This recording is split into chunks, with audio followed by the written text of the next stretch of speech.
Jed, posible bang ipatawag ng NBI itong 18 Marines bilang bahagi ng kanilang gagawing investigasyon? Ayon kay NBI Director Attorney Melvin Matibag, maaaring ipatawag o ipasabina ng NBI yung mga dati umanong miyembro ng Marines na gumawa nitong lumabas na joint affidavit na isinumite rin kahapon sa Office of the Ombudsman.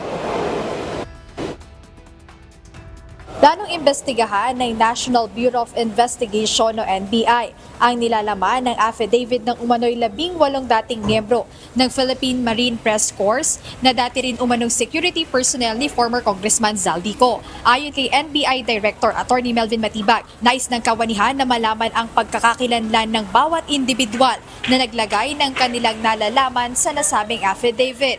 Ito aniya ay upang matiyak na ang mga impormasyong nakapaloob sa nasabing dokumento ay maaaring magamit na matibay na ebidensya kapag dinala sa korte. Bakit namin kailangan imbestigahan? Kasi nga, ang gusto natin, may proseso yung batas natin at yung hustisya.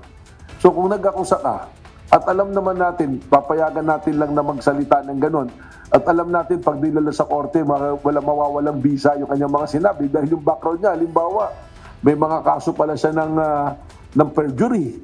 May mga kaso pala siya ng estafa. It will goes to the credibility of the person who is saying. Meron pala siyang kaso ng mga extortion. Kaya kailangan nating i-validate. Ayon sa bagong NBI Director, sana ay dalhin ni Atty.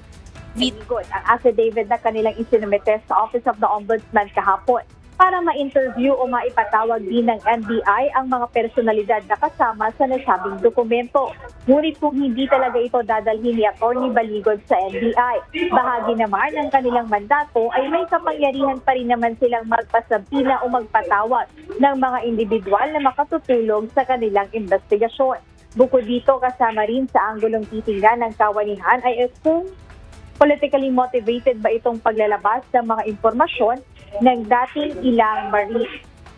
Aga binigyang diin din kanina ng bagong NBI Director na si